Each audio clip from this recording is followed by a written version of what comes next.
Good morning, everyone. Good afternoon, actually.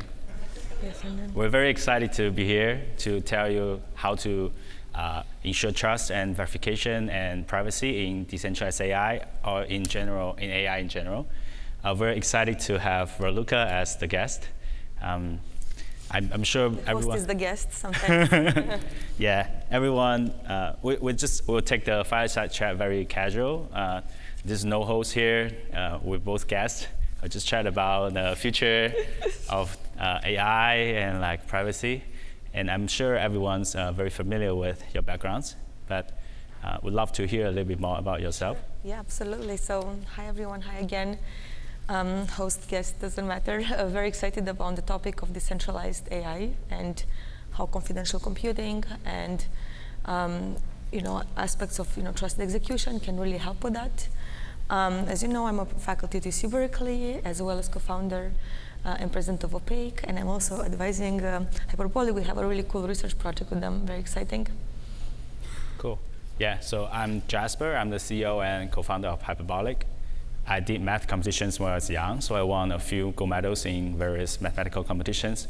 I later on went to UC Berkeley for my math Ph.D. I finished in 2 years, which makes me the fastest person to finish a PhD in the history of Berkeley. I studied topology and hyperbolic geometry, and that's the reason why I named the company Hyperbolic.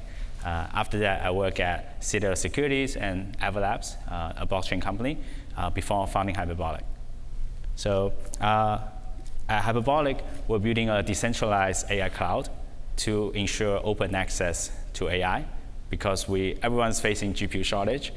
However, on the other side, there are a lot of smaller data centers that have tons of H100s, A100s, but they don't have distribution channel to sell the GPUs to the customers. So we're basically building an Airbnb for GPUs, and we try to maximize the utilization of GPUs so that no one is GPU poor anyway in the future. We're achieving these goals by solving 3 major problems. First, we try to utilize the performance, utilize heterogeneous compute, because in our network, you will have NVIDIA H100s, we have NVIDIA 3090s, we have AMD MI300s, we have AMD 7900 XTX, which is a consumer-grade GPU, and also Intel GPUs and MacBooks, etc. So how to build a universal compiling service to compile any kinds of AI models into low-level language, like CUDA for NVIDIA, ROCm for AMD, and achieve the maximal potential of those GPUs becomes a critical problem. And we're building our secret sauce AI compiling service to maximize the performance. We currently achieve the state-of-the-art performance of AI running Llama 3, 8 billion model on AMD chips. We're collaborating with AMDs and a few other companies together to reach the limit of the hardware. So that's the first problem we're trying to solve. The second problem is the verification problems, because now in the network, Hyperbolic no longer control the machines. Everyone can contribute the machine to the network. So how can we make sure if the user requests an answer from an AI model from a third-party node, how can we make sure the answer is correct? So Raluca and another professor, Siamat Mo-Alami from Columbia, and our team and a few PhD students working together, we invented a new verification mechanism called proof of sampling. It's a sampling-based verification mechanism, and we use that to solve the trust problem in AI. And lastly is privacy. We want to protect users' data running on a third-party node. And that's the reason why we're here, we're sponsored here, and we're trying to learn more about it and find good talents together to work on that problem. So in this fireside chat, we will discuss the problems of trust and privacy in decentralized AI and how to solve them. So let's get started. So everyone knows privacy is a very hot topic right now.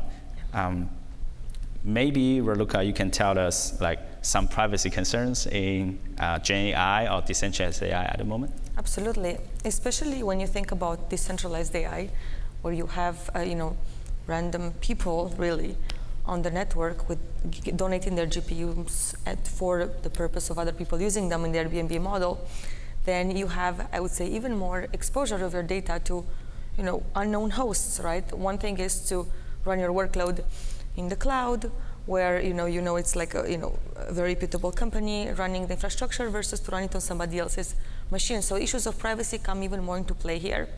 And I would say there's a few of them. And this was already covered also in Nelly's talk and Jason's talk and Don's talk and a few others. Is one, the prompts can be very sensitive. Let's say you ask about some proprietary, code or IP to the LLM, and that goes to somebody else's, GPU. They could, in principle, see your prompt. What if you maybe want to fine-tune a model on your sensitive and private data, right? That's also a concern because the data could be proprietary. What if you actually are using this GPU service for training? Then the model weights could be very sensitive, right? And besides this, there's the whole aspect of the intelligence, the AI itself, not being able to keep secrets or having proper access control, which is also privacy dimension. Yeah, totally agree. So, I mean, I watched the talk today that you with like all the cloud providers and manufacturers of GPUs. In traditional cloud space, you tend to trust the traditional cloud providers because you trust Google, you trust Microsoft, you can sign SLA, you can have the legal contracts to make sure that they don't steal your data, they don't invade your privacy.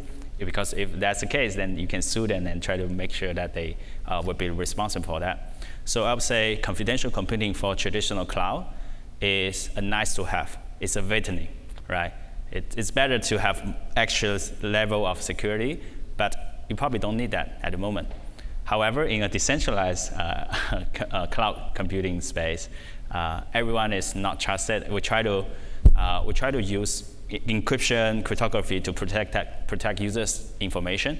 So I would say confidential computing is a must-have. It's a painkiller, and that's the reason that we think decentralized compute and confidential computing is a perfect match. So let's talk about some potential solutions. How do you think we can use confidential computing to solve the problem? Absolutely, absolutely. So I definitely agree that in this decentralized space, you need even more a privacy solution.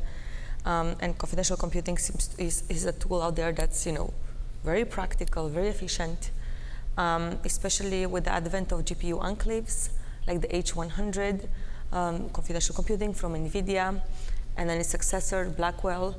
Then you can actually run GenAI workloads in a way that you keep the data essentially encrypted in use, keep the data protected in use. So even if the owner of the machine, the owner of the GPU tries to peek into memory or try to access the data, they cannot. And there's a hardware mechanism enforcing that. So and the overhead of these mechanisms are actually not that high. Depending on what workload you have, we've seen overheads from something like 5% all the way to 20%, 30% in the H100. But when you go for the Blackwell architecture, the overheads are supposedly going to be even smaller. So it's a very practical solution. Now, there's other solutions out there in academia, and I do a lot of work on those as well. Like there's solutions like fully homomorphic encryption and MPC applied to GenAI inference, and they're still very, very slow.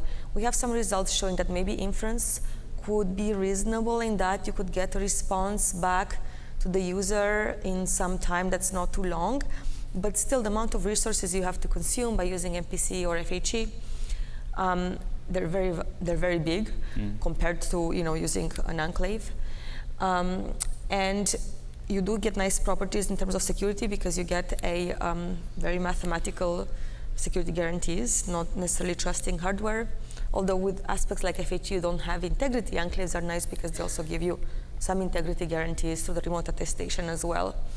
So I would say confidential computing is really the low-hanging fruit in using here. It's an efficient technology that can support GenAI very well, especially with the advent of it on GPUs. Yeah, totally agree. So at Hyperbolic, we're very practical. We think that in the future, maybe people can use fully homomorphic encryption or MPC to solve the problem. But at the current stage, the only possible solution is confidential computing via enclave TE. So like what Raluca said, the overhead for using confidential computing is not that high right now. It's like 10 to 20%. And especially for inference, you don't need to do inter-machine communication. You don't need to worry about how to pass data from this enclave to another enclave. It's just the user send the encrypted prompt and then pass it to the node, and the enclave will just decrypt it, and that's it. So we just saw the demo that Microsoft and Google Cloud they have for the inference, and it actually doesn't cost too much overhead for that. And in our decentralized AI space, we're building a marketplace for GPU supply. And by the law of supply and demand, once you have more and more supply, the price to get access to a GPU is way cheaper than centralized computing solution. So our current price for H100 is, on average, is like 75% cheaper than the on-demand price on AWS and Google Cloud. And so even having like just 10%, 20% overhead for using confidential computing, actually we can still have a huge cost benefit compared to centralized solutions. Do you want to share a little bit more in terms of implementation, how does it really work if we actually want to implement confidential computing in decentralized cloud? Yeah, absolutely. I'll try to explain at a very high level. So basically, the Hyperbolic client, or the client of the Airbnb GPU, wanting to visit Airbnb location. Basically, the client is going to run a software on the client side that's going to perform remote attestation with one of these remote, CPU, GPU machines that's ready to host their workload. And through this remote attestation, they can really make sure that it's a legitimate, GPU and CPU from a legitimate vendor, check the right certificates, and establish a secure channel through which it can then send the encrypted prompt. Now, on the other side, we have this enclave that is hosting a model, and this model is going to process in the confidential computing enclave space the inference process and produce a result that's going to send back over the encrypted channel to the user. The user can decrypt and see the result like normal, but from the perspective of the GPU and the CPU owner, they didn't have access to see the prompt or intermediate computation or the final result.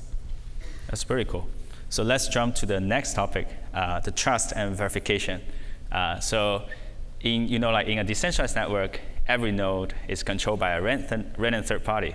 So if a user sends a request, say I want an answer from Llama 3, 70 billion model, usually the concern that the user will have is that if I receive the answer, whether this answer is actually correctly run on this model, or if it's just run on Llama 3, 8 billion model, or even just randomly generated by a random number generator. So what's your thoughts on this? Absolutely. So, like you say, you need to have some way of verifying this result to know whether it came from the right model, if even a model was run to begin with. Yeah. And so here, obviously, enclaves and confidential computing also give you integrity as well, because you can get you have remote attestation, you know what machine it ran on. This remote attestation attests as part of that to the code that was run, the model that was used, the input data that was used. So you get that property from confidential computing. You can also layer that with a different guarantee, the proof of sampling approach, which is very nice and gives you defense in depth in the sense of it doesn't rely on enclaves. And the idea here is, really you guys were the ones that came up with the idea of the Nash equilibrium for proof of sampling, is I think really nice because what it does is it tells a node, look, if you're running this workload correctly, great. If you're running this workload incorrectly, there's a chance I'm going to sample another node to verify your work. And if you did it incorrectly, with some chance I'm going to detect that. And then you're going to get really penalized. So each GPU node is going to have to deposit some amount of money. This can be done through, for example, a risk-taking protocol, for example, like Exocore that I'm working on. And in case the node misbehaves, it gets slashed and loses that amount of money. So now there's a very nice analysis that we've worked on, and primarily Jasper, you guys, is showing that you can actually have a Nash equilibrium that really points at the ideal strategy is to not cheat. So your a node here, like if you cheat, you lose a certain amount of money. If you don't cheat, you lose a bit by doing the work, right? But if you can actually prove that the optimal strategy is to not cheat. And that's very valuable because if you think about alternative approaches, you could prove maybe in zero knowledge that you did the computation correctly, but those are very, very expensive still. And this is just a much, much, much lighter mechanism. Again, there's no guarantee that if the node wants to misbehave, they could still misbehave. But if they're economically rational, they know they stand to lose more by misbehaving than behaving. So it creates a very nice optimal strategy of behaving if you're rational. So it's very nice to layer this kind of proof of sampling guarantee that's economic plus cryptographically enforced with hardware enclaves and get a really strong defense in depth and a very strong integrity solution combined. Thanks for the explanation. I usually tend to think about this in a real-world example. So like in Switzerland, they have a very interesting bus system. When you buy the ticket, you get on the bus, no one checks your ticket. However, there's sometimes an inspector will get on the bus and ask you to show the ticket. And if you doesn't have the ticket, they will charge you like $100 for penalty. However, the cost to buy a ticket is like only $2 to $3. So as long as the chance of checking is high enough, then the best strategy you will do is that you will never cheat at all because you don't want to risk getting penalized for $100. So that's like how a simplified version of how we are achieving the verifiability of decentralized AI in our system. Yeah. And we have some very exciting research upcoming where we're able to kind of completely decentralize this process of verification in that not even trusting an orchestrator, not even trusting a core, hyperbolic orchestrator. Not that it's not trustworthy, obviously, because we want to decentralize things and have decentralized security. And it's very nice how you can do that. We have a paper upcoming in a completely decentralized way. Yeah, and I also hear like people mention about using watermarking and like more related to the AI models itself, like having signature for AI models. Do you want to share more about it? I would say, generally checking the result of the AI, if it came from the right model or not, watermarking is still an open research question, is still very, very challenging. I think the one thing that is more tractable is using, for example, enclaves in confidential computing to prove, to have remote attestation, to know where data came from. For example, in our work at Opaque, we provide both the confidentiality of the computation, but we also provide attestation and integrity of, where things came from and whatnot, both in terms of data and the model. And that kind of attestation can really show that it came from the right model through a digital signature, built-in attestation, as opposed to watermarking. I mean, there's a lot of work on watermarking, but you can still bypass it in a variety of ways, and it's still a little bit early. So, for example, I find it more easy to reason about the kind of provenance guarantees that you get from, enclaves, running in Opaque or things like this. Although it's of course it's different, right? It's not exactly providing the same guarantees, but at least this data really cryptographically came from this model running on this machine on this data. Yeah, totally makes sense. There are different ways of doing verifications, but personally I feel like having enclave is definitely a very strong security guarantee approach, and using crypto, using a financial incentive design like proof of sampling is another way to make sure that the result is correct. It's not as strong as enclave, but it's perfect for daily use cases. Like if you want to chat with the AI bots, probably that's a good use case for this verification mechanism. And I want to chat a little bit about just think about from the high level, forget about SaaS business, why we really need verification or trust in AI, right? And you mentioned about by having enclave or confidential computing, you can have trust starting from the data, from to training and then to inference. I personally feel the same thing. I feel like having a verifiable and transparent AI pipeline is very important. People everyone here is interested in AI. You probably see the news about Google Gemini and OpenAI. They like images generated, that users generated images that has bias in terms of gender or like races. And I think one of the reason is the black box of AI. Like even people open source AI models, you still don't know what happened, what kind of data they use, and how to explain the AI models, like what kind of bias that the AI model inherit.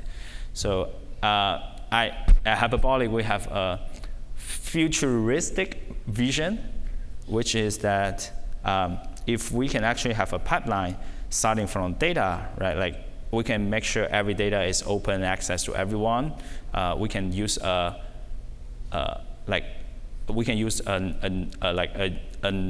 data quality assessment tool, like everyone agree on, to verify the quality of the data, try to remove the bias from the data.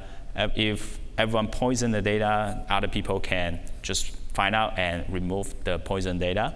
Then we can have a much cleaner and transparent data source that everyone can use to train the model. And then in AI training step, it'd be great if we can collaborate with every data center, every individuals that have machines. And together we train an AI model based on a transparent training rules. Maybe some AI developers, researchers can come up with some hyperparameter that's better for the training, but it's still public, so everyone can verify it to make sure that it's not biased. It's not just randomly introduced by like a centralized party. And lastly, having a transparent AI inference pipeline to make sure that the results actually come from this specific AI model. It will be a great news for the human society. People might argue that like it's really hard to build such AI model, but we believe the future of AI is collaborative. Together, we have much more GPUs than any centralized company, even OpenAI or Meta. And if everyone can collaborate together and believe in these visions, we possibly can train an AI models that has comparable performance and quality to like GPT-4, probably like GPT 3.5. Although the performance is not as good as the best one at the moment, but because it's unbiased, then maybe more and more people will tend to trust this unbiased model than a more performant biased model. And in the long run, we can catch up to build a very open AI model that's comparable with the state-of-the-art closed-source AI models. Sure. I mean, I think it's. I admire your vision. I think, obviously, as an academic, I'm always a little bit, skeptical. I mean, in the sense that, fully solving issues of bias is still an open question, and fairness is still very difficult. But I really agree with, this idea of if we have a very open data set that the community can scrutinize and can really agree on saying, yeah, this is high quality. And then having training that is based on a data set, and then people can check provenance when they, submit queries and results. They can check the provenance. It really is coming from the model that was trained on this nicely clean data, and it, with this specific algorithm that again people have come to agree on. I think that degree of transparency will definitely help a lot. I think it will be difficult to fully address all issues of bias and all AI safety. I think that's a huge open question we don't know how to do. But I do agree that this kind of transparency would help a lot. And it does have to come from the data. It can't just be the model weights being open, because it's hard to know what they are. Like AI people don't fully understand, explainability is not something solved. But at least, and also the whole process being made ideally deterministic from the data to the model. I think that kind of transparency is a great vision. And we have definitely seen that open source models are quite competitive with closed source, not as powerful as GPT-4, but for example, the Mistral sequence of models are as good as GPT 3.5 already, like GPT last year. So I do believe that open source models can become very, very strong and competitive as well. And I think that the transparency, it would be an asset to society in a number of ways. Yeah, let's hope that they can come very soon. Absolutely. And yeah, I have some other questions. Maybe we'll take one questions from myself, and then we can open the floor for the audience. I know like there's a big AI companies, big cloud providers that building in Gen AI space, and how can smaller AI startups compete with them? That's a very hard question, and I don't necessarily think I'm necessarily the expert to answer that. But the one thing I do think about, for example, as we build confidential computing at Opaque, right, and there's all these big platform companies offering it, is that you can specialize as a small company. You can specialize in like one product and build it so well. And you build it so incredibly well and have all the right expertise, coming from academia and the industry and whatnot, in really achieving excellence in that product. Whereas, the big cloud companies, they have so many things they're building, so many things they're chasing after, so many different things they're doing. Yes, they have more resources. Yes, if they were to put their mind in one thing, they could do extremely great things. But they do work on more things, right? And I think if you choose the right product and truly build an excellent targeted thing there, then you can actually beat them in that specific area. Totally agree. And that's why there are a lot of AI startups, and hopefully one of them, or like a few of them, will become bigger AI startups and become unicorns and try to compete with those cloud providers. So I really enjoyed the fireside chat. That being said, we only have 3 minutes left, so let's open the floor for some questions from the audience. Yeah, anyone who's interested in asking questions, please go to the microphone, and we're happy to answer them.